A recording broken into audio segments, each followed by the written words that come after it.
In negotiations, we all want it our way. I want to win. The buyer wants to win. I want it my way. The buyer wants it his way. How do we find win-win? It's not easy. It's not natural, but it's doable. And we'll talk about it next on Purpose Under Pressure.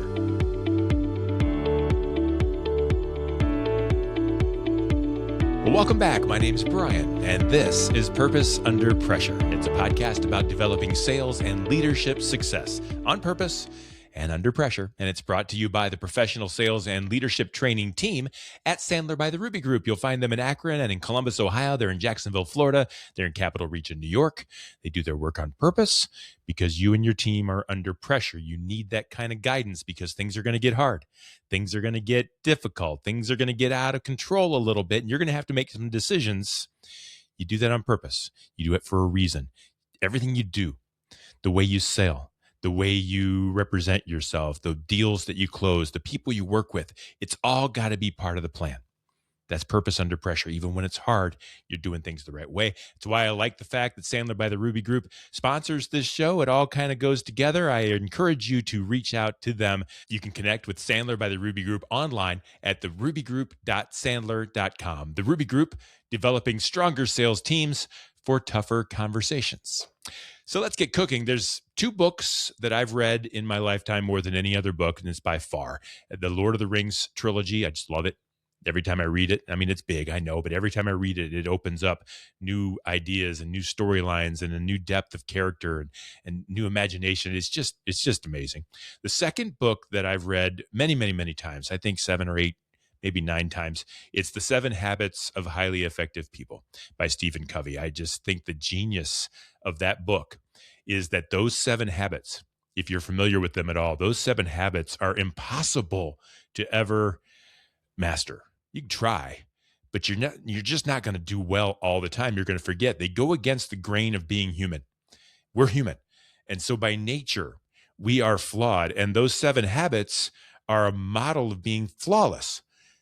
We can't live up to them. And so we reread it and try to get better, but we can try. We can't always succeed. One of my favorite ideas in the book, one of the favorite habits is seek win-win. Good for me, good for you, we're good. Any other combination, good for me, bad for you, bad for me, not good for either one of us, that's a no-go. It's a non-starter. We're not going to go there. We say no.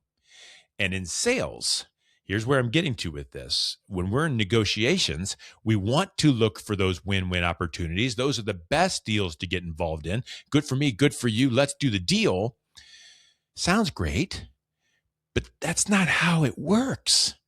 That's not natural. The whole idea of winning means that someone has to lose, no matter what we taught our kids in the 90s. And that's on us, folks. Not everyone gets a trophy. We are negotiating. I'm going to want to hold on to my end. The buyer's going to want to hold on to his side. We both want to win, and that requires a loss. How do we negotiate to a win-win outcome? For example, if a win for me means I get paid more if I increase my margin, then I'm going to hold on to the price. But if a win for the buyer means that they get to come under budget, those two don't go together. You can't both have that.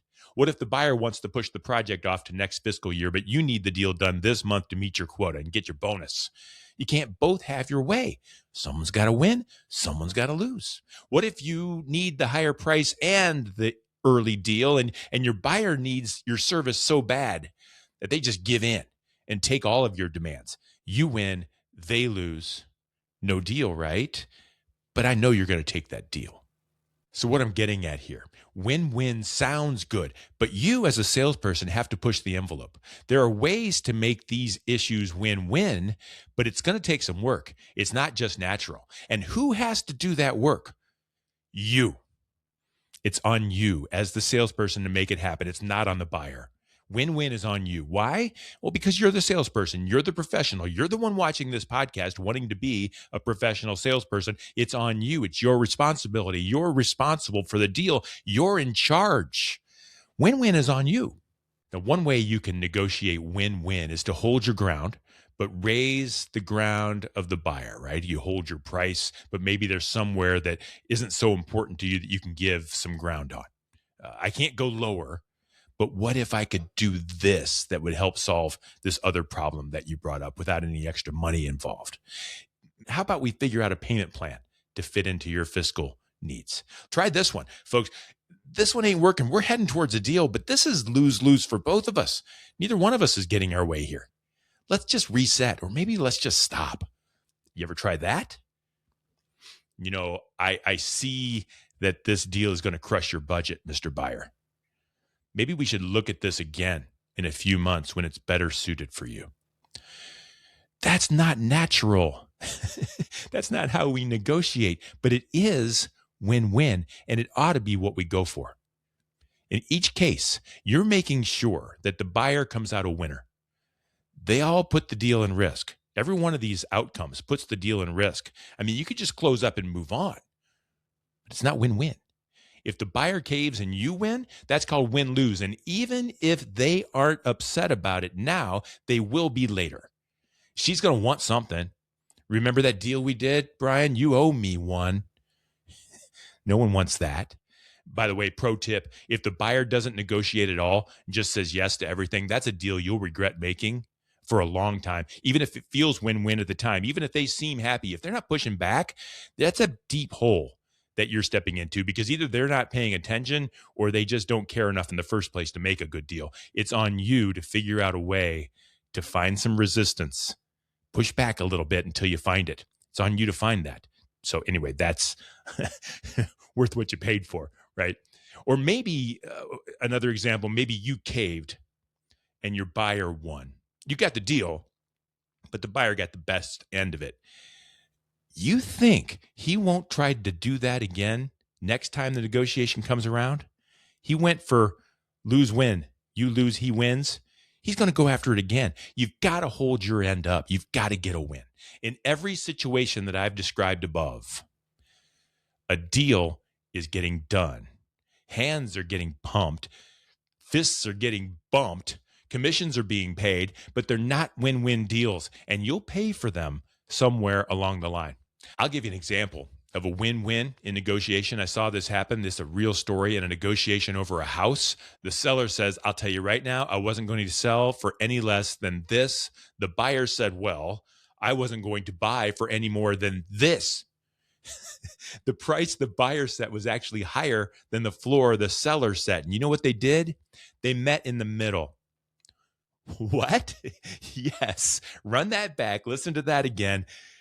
They met in the middle. Seller got a little more than he wanted. Buyer paid a little less than he was willing to, but more than he had to.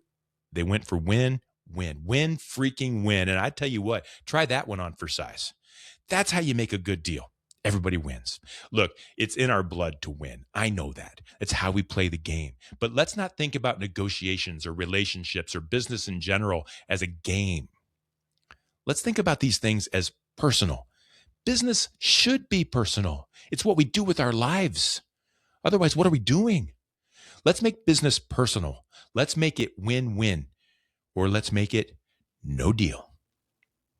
Something to think about next time you get in the war room. Robert Perry, partner and trainer at Sandler by the Ruby Group, is going to be on this podcast later this week to talk about negotiations and about being prepared for what the buyer will do, and so that you're ready to counter and to go for win-win when you can. He calls it the buyer's dirty dozen.